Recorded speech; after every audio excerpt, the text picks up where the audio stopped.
She is from White Plains, New York, over 25 years in the industry, has worked on TV shows and movies like The Haunted Mansion, Stargirl, as well as Legacies. Please welcome my amazing friend, Jacquelin Bell. Thanks for having me, Oh my Arlene. God. I'm so glad that you are finally here Glad with I'm here me, and too. to be able to interview is an honor and a privilege. So I'm just so ecstatic and happy that you're here to I'm interview glad to with be me. here. You have such a long, extensive resume. Oh my God. Being in the industry over 25 years, absolutely amazing. And I know you didn't start 25 years. I know it's been more longer than that. So Absolutely. tell me how you began in the industry. I'm so interested in knowing like how you sparked the interest in just like wanting to do hair, or just wanting, I know you probably done makeup too, but let me hmm know like a lot of the things you've done. I started as a young child, doing hair, combing my baby doll's hair, of course, combing my own hair, and just always had a love for it. Did all the relatives, all the friends, and then I went to school in the 83, Mm-hmm. and I stopped going to school and got married the first time and started raising my family. Mm-hmm. And then back in when I was 33, um, I really wanted to get back to it. Yes, yes. Yeah, it was longing in me, and it was something that I just wanted to go back and complete. So then my husband was in the Air Force. He's career Air Force, and we had a child together and had been married for some years. And it was getting close to his retirement, so we talked about what was going to be, next. Yes. So we decided we are going to focus on me. So I went back to school, finished up my license. They did allow me to bring in the hours that I already had, and went to school. Well, that's good because they usually don't do that. Yeah, They try I to. still had all my That's so records. good. Yeah, Yeah. even though it was in a whole nother state. Mm-hmm. And from that point, I started. I had a regular job. I worked for American Cancer Society. I was the assistant to the director. Uh, she worked with me. I told her, I wanted to go back to school, so I started going back to school full time, part time. And then in the midst of that, I met this amazing salon owner, Donnie Lancaster, out of Gainesville, Florida. And he was like, I'm opening up my first shop. He was like, I would love to have you come run it for me. Wow. And he said, I'll pay you whatever American Cancer Society's paying you. Wow. If you come. And I said, okay. So I went, and then I went to school at night. And so I was able to learn so much while I was in school about the business. And then everybody there, they were very seasoned hairstylists. So even with that, I got a lot of education from them and a lot of hands-on. So I stayed there probably for like two years or more, and then I decided that I was going to open up my first salon, and it was called Diversity, and it was in Gainesville, Florida. My husband was doing his last duty at University of Florida, ROTC, and opened up the shop, and it was a hit. Gainesville's a small town. Yeah. I had all the campus. I know you had everybody. Yeah. I had the sororities on lock. Wow. Even being in Atlanta, I have never, having a salon here, reached the numbers of people that I had In Gainesville. Wow. Because you got such a population of people from everywhere. Right. Yeah. So then it came to his retirement, and I used to come to Atlanta all the time, to the hair show, to the Brown Brothers show. I used to go to Premiere all the time. I followed all the, always keeping up with all the big time hairstylists. Yeah. So we decided to move to Atlanta. Yes. So we came to Atlanta, and I had to kind of find where I wanted to work at. Yeah. But I knew that I wanted to be in the city, and I wanted to be in the thick of things. Yes. So I worked in the city, worked in Buckhead, worked in a couple different shops in the city, worked with Keisha, worked with Travis Dowdy. And then like after a year, plus going back to Gainesville, he would drive me every Sunday morning, do my clients there for a whole year. Wow. Until I was built up in Atlanta. Yeah, that's amazing. Yeah, it wasn't easy. Yeah. So yeah, that's a long journey. Yeah. So then a year later, I opened up my first shop on Spring Street. Wow. Right down the street from the Nan Thai restaurant. Now it's a I know high exactly rise. where that is. Yeah. And opened up my first place there. And along the journey, I had met Bridget Kreider, who's a makeup artist there in our local. And she came. We were both working at the same shop, and she came with me when I opened the shop. And so then she told me, then she told me, she said, I got a friend. Her name is Philanese, and she's about to come off the road with Nivea. And she was like, can she get a chair? I said, absolutely. That's good. So she came, and then I started seeing all the stuff she was doing in the music industry. Yeah. And I was like, can you show me like how to do that or whatever? Yes. And she said, sure. And so she started training me in like music videos and photo shoots and all of that. And when she couldn't take somebody, once she felt like, she was comfortable, I did them. Yes. So that even allowed me to go to Japan. Wow. Yeah, I went on the road to Japan with Nivea. She did an album over there. And that was an amazing experience. Yes. And then, I also decided that I wanted to be a platform artist. Yes. So then I conquered that and worked in the premiere hair show circuit probably for about 5-6 years. I love Premiere. That's one of my favorite shows. To me, it's better than even Bronner Brothers. I love Bronner Brothers. Don't get me wrong. Now.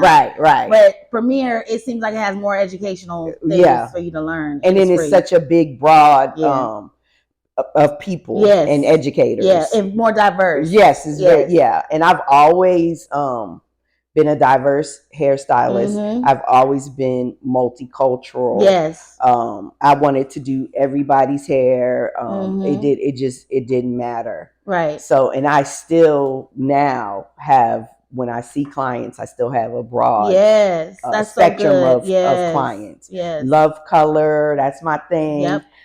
Hair cutting, all of that. That's amazing. A lot of times, even now, like I heard you say that you start out in the salon, you learn so much just from, being in the salon.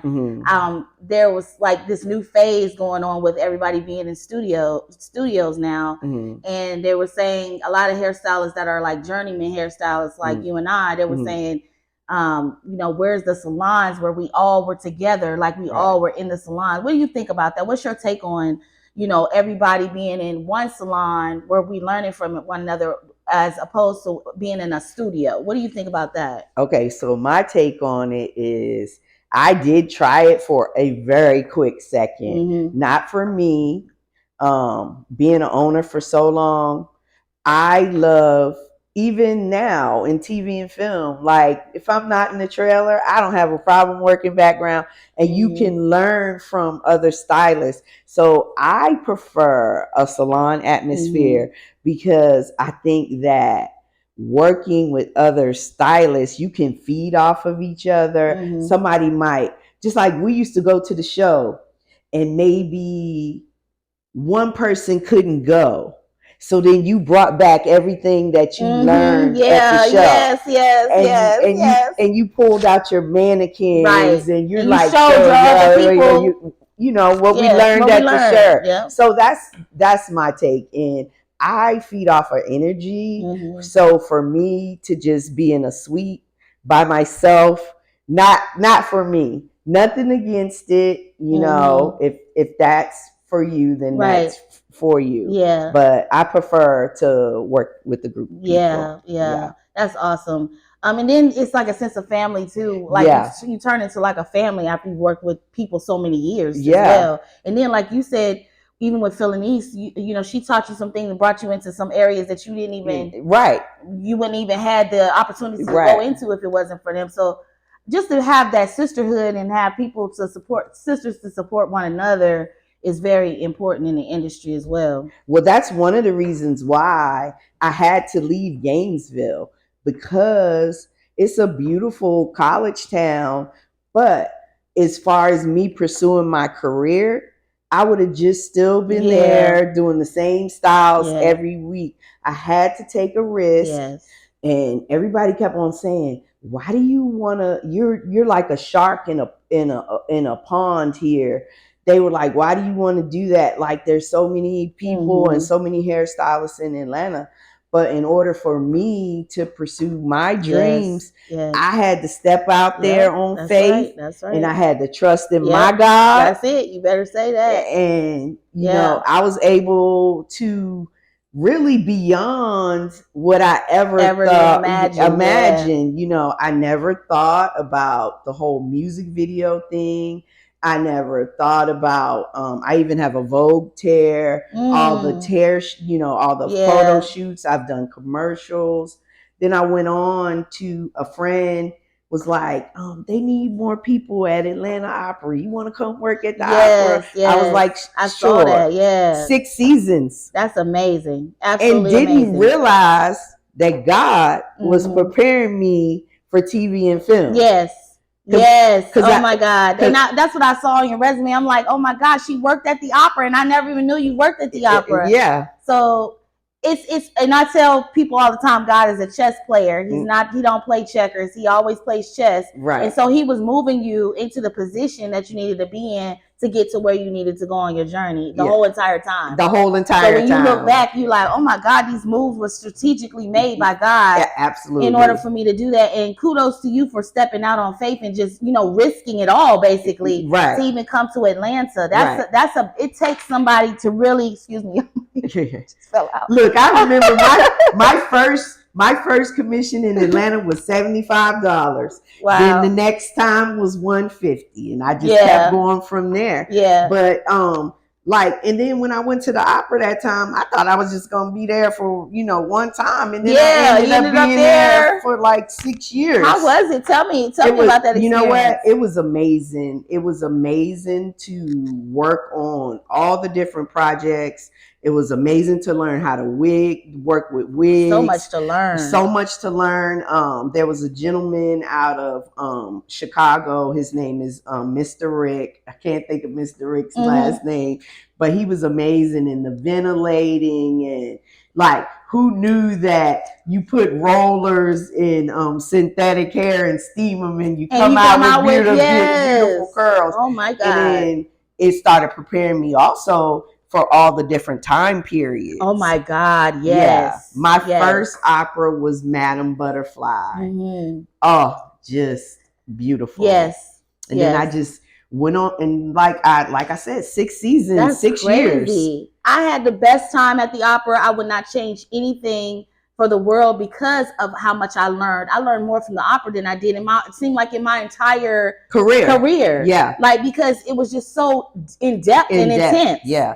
Hands on. That's what I want to say. Yeah. Hands on. And all the things, like the quick changes. Oh my God, yes. Yeah. I tell everybody now, like, when people call me and say like they may need people, I tell them all the time, go work. If you get a chance to work in theater, opera, please do. Yeah, please go work at the Opera. Even if you can start out there, that's even better. Start out at the theater and the Opera, because that's going to set you up for movies and TV and television. It really is. Yeah, it really does. So as you became more acquainted with the TV and film industry, tell me how that journey like took off for you in the TV and film industry after the Opera. Well, okay, so Bridget once again, and Selena Miller. I love her. Oh my God. That's my they were starting to work, and stuff was starting to come, and they said, Jackie, you know, I know, you know, we're in makeup, But as soon as we can, they were like, I really think you should at least try it, see if you like it. Yeah. They were saying, about the benefits and all the things. And once again, it was Bridget who gave my information to Legacies, which Victor Jones Moore is one of my closest friends. I love him. Love him. And mentor. And I went over there and they kept me. Wow. and I got the majority of my 180 days. That there. Is amazing. And then in between, like in that time frame, once again, it was Bridget. She gave my information to Mona and Lawrence. Mm-hmm. So my first film was Just Mercy. Mm-hmm. Did background for that. And mm-hmm. then from that point, they called me for Lovecraft Country. Mm-hmm. I went on to do The Watchmen after that. And it just kind of going from there, like just kept on going. Yeah. And it, everybody's journey is different. That's right. I hear some people say it took them more than one time to get in. I've had mm-hmm. people say it took them 4 years. Yeah, took me 10. I've heard all the mm-hmm. stories. I had my days and was in within a year and a half. Yeah. And then I've heard some people say that they went in on it's like a little call that they have. Like, I don't know if I forgot about the interview. Yeah, it's just like it's like a big thing that they have once a year, and they just went in on that, and they got in immediately. Yeah. And some people get in on the flip. Yeah. I think that's what it is, like a flip or something. I can't remember what it's called, but yeah. But everybody's journey is very different. Yeah. Tell me how your journey has been so far in the industry. Like, how have you, grown as far as like being in TV and film, and what are your lessons that you've learned along the way? Okay, my journey, I would say, has been amazing. Mm-hmm. I have met so many amazing, talented people. I excelled really fast. So now where I'm at now, I key a lot. So I have a lot of keys under my belt. Mm-hmm. I do have an aspiration to try to department head at least once. Mm-hmm. I've closed out some projects. Yeah. So that is a goal. I do want to see if that's something that I do want to do. Yes. I think one of the things is working with different department heads. Mm-hmm. Every department head is different. Yes, that's true. Every department head wants different things from you or expect different things from you. The one thing that I prefer is to sit down from the beginning and let's map it out. Right. Yeah. Tell me what you need. Yes. Tell me what you want. Right. And then we go from there. Mm-hmm. I do not like starting a project without sitting down with the department head. And the reason for that is because when I got my first key, it came from out of nowhere. Once again, God. Yes. So Victor had to go. He would leave sometimes Legacies, and Scott would step up as the department head. And so he went to Pittsburgh to do a film with Rachel from Mrs. Maisel. Mm-hmm. And so we were all, running Legacies for him. And so I got a call from him and he was like, "What are you doing?" I said, "I'm in background." He said, "Can you step away?" I said, "Yes." He said, "The UPM's getting ready to call you." He said, "The lady that was going to be my key in Pittsburgh is not going to work out." And he said, "Today's the first day of filming." And he said, "You're going to probably come tomorrow."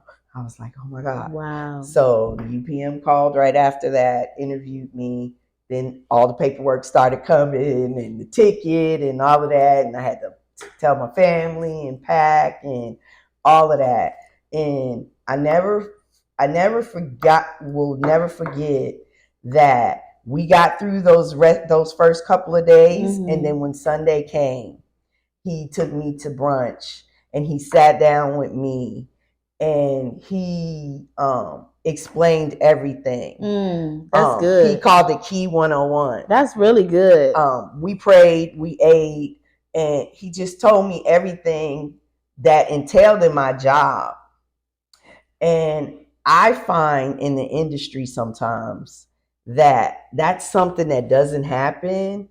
And then when it starts going wrong in the trailer, you start hearing all these different emotions. Yeah. You know, and I ain't talking about necessarily me being the key, but me being maybe in the trailer working. And, you know, because to me, if you don't lay everything out there from the beginning, right, in your expectations, that's when things turn ugly. Yes. You know, it has to be communication. It has communication to be, is everything. And I feel like on that part of the industry, I feel like there's not a lot of that. No, it's not. Yeah, you're right, and I think that that's very important in this industry to make sure you're communicating with your key, even the third, everybody. Yeah, because the more communication you have, the smoother the film is going to. The production is going to go. Yeah, it's going to run. Yeah, it's going to run like a smooth engine or a smooth train running. So and when people come to me and complain and talk about people, the first thing I say to them is, well, did y'all talk? Yeah. Have you talked to them? Did you sit down and have a conversation? Because really, that's the basis of everything in life. Oh my God. Having a conversation. Yes, you're right. You're so true. That's so true. Yeah. That is so true. And a lot of times when those conversations do not go on, then it just falls, the production falls from the top down and it fails. And then people get fired and then they don't even have the department head back again and stuff like that. So that's so important. So any other lessons that you've learned along the way as well that you can tell the audience, because there's a lot of people watching that's trying to get into the industry. Right. I would say definitely to find a mentor. Like I mentor all the time, different people. Yeah. I always tell people, know the players. Yes. Know your key players. Know who's doing what and who's doing who. Yeah. You know, if there's classes being offered. Yes. Another thing is learn etiquette. Oh my God, that's the most important thing. Really. The most important. Witnessed and seen so many people as far as clothes, not in etiquette, proper etiquette. Yes.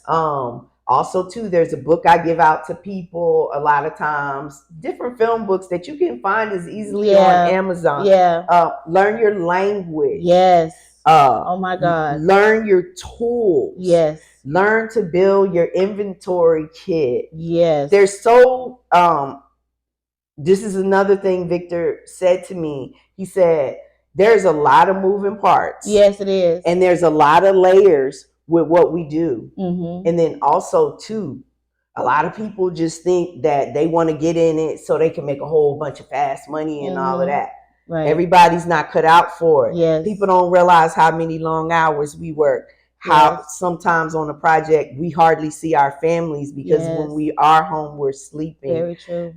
People don't understand that we deal with reptiles, which I hate, bugs. We deal with cold weather. Yep. We deal with rain. We deal with extreme amount of heat. Yes. Wow. Working in all kind of situations. Yes. Like I went to Puerto Rico and filmed in the fort in Puerto Rico, and we had to be like taken down into the fort and like taken back up to get out. You know what I'm saying? So like it's not all glamorous. No, it's not. I don't think it's glamorous at all. Yeah. You know, it really ain't because you behind the scenes anyway. You ain't, the camera ain't on you. You know, the camera's on. on the star. We're sitting back, you know, trying to make sure everybody's good. Yeah. And we're in regular clothes. Right. So, and then sometimes you also have to be prepared for your etiquette in the trailer because you may have a difficult actress or an actor. Yes. You know, which I tell to know you how to handle that. Yeah. Very much so. I learned the hard way about those type of things with number one or number two actors. You have to know how to handle those kinds of situations. You have to stay calm at all times. At all times, yeah. Is there anything I do want to touch on? One of the things that I have witnessed and seen in the TV and film industry is it. I guess I'm gonna just say both the mean girl and the mean boys. Oh yeah. You know, I'm not a fan of that. No. I mean, because everybody's grown. Yes. I have seen it to where it is so high school. Right. Yeah. And we are all here to do a job. I don't like the haterade. Those are the things, you know, that I don't care for in the industry. I don't either. And it's a lot of people that have been coming out, and I'm so thankful for the people who have been blowing the whistles on these people and who have come out, because if you continue to protect these people will continue to do the craziness that they've been doing in the industry. It's up to us, and it's up to the people to stand up and say, this is not right. This type of behavior is unacceptable in this industry. And it's up to you to tell the right people so that this situation will never happen again to somebody else. That's what you got to protect the next person. Absolutely. You know, and you're dead on that. And I would love to see our brothers and sisters, whether you're union or non-union, because Georgia is a right to work state. Yeah. I would love to see them use the resources. This is what HR is for. Yes. This is what the hotline is for. Right. Don't let people bully you, disrespect you, I've heard stories of being terrorized. I was a victim myself. But through my family and therapy and the strength of God. Because I was like, I'll just stay home. Yeah. You know what I'm saying? My husband can attest to that as well for me. Yeah. And I didn't give up. But the one thing that I did do, I filed my papers. Oh yeah. You have and I made my phone calls. Yeah. You have to. Yeah. You have to, because you owe it to yourself. And I tell people, you owe it to the next person, because that is not right. That's right. That is not right. We see it on TV all the time. If you've seen somebody take some old lady bag, like try to get her bag back or either pick her up off the ground, somebody say something. Somebody do something. You want to hear me, Lord? So if this was a government office, if this was a corporate office, those things would not be tolerated. That's so true. It would not be tolerated. They will be fired on the spot. Yep. Because it's a form of assault. It's mental assault against your mind and against your spiritual, whatever it is. It's a mental assault. Yeah. And things that I used to tolerate stuff like that in the past, and it was like me betraying my own soul. And I tell people that all the time. If you tolerate a bully, you're betraying your own soul. You're being beat by a bully every day mentally, and it's not right. It's just not right. And you know, the thing about it is, if you go back and think about it, if we were bullied when we were kids, I mean, I'm 60 years old, so I was born in the 60s. I know my mama, I know I did for my kids. If they told me that somebody was taking their lunch or doing something, I would go see about my child. I actually gonna pull up on you. Like my husband had to tell me, you can't just be pulling up. I pulled up. Pull up. Yeah, that's my child. Yeah, that's my child. I pulled up, and I pulled up one too many times. I pulled up. But I hope that people in the out there in the audience can understand that this is something serious. And literally on every single show that I've had, one of my guests have said something about that and have talked about pride and or bullying or something, ego or something in that realm. They have said something about that. So that tells me that this is a very serious issue in our industry as a whole. Yes. And it needs to be addressed immediately every single time. Yeah. So let me just put that out there. Yeah. But is there any final words that you would like to tell our audience or somebody out there before we go? I mean, always follow your dreams. Yes. Don't be afraid. Don't be afraid to take that risk. Don't be afraid to take that risk. I am a risk taker. Yes, me too. Yeah. And enjoy what you do. And like for me, I love what we do. Yes. And I'm not gonna let no one stop me or take my joy. That's right. I'm not gonna also deal with bad energy. Yes, no, we those can't. Yeah, those things like that. Yeah. And it's been an amazing ride. Yes. For me, oh my God, in my career. That's and amazing. I'm so thankful. I'm thankful to have an amazing partner. Yes. That always supports me. Let's give it up for our partners, okay?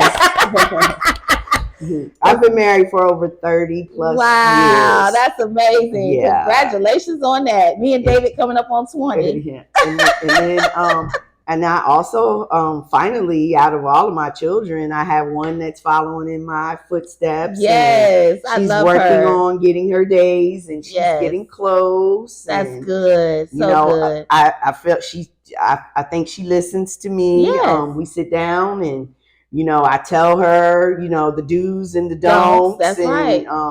She loves it. That's good. That is so good. Yeah. Tell us where we can find you on social media and stuff, because so many people, they come in the inboxes and they're like, where can we find her at? So yeah. So I am sugar_hair. Sugar was the name of my salon. So it's just kind of just always has just stuck with me. So it's sugar_hair, Jacquelin Bell. Thank you so much, Jacquelin, for coming today. Thank you for having me, because I adore you. I adore you, and I wish you so much more success in everything that God has for you. Abundance and overflow in Jesus' name. So thank you so much. Amen. Thank you, friend. Amen. See y'all next time.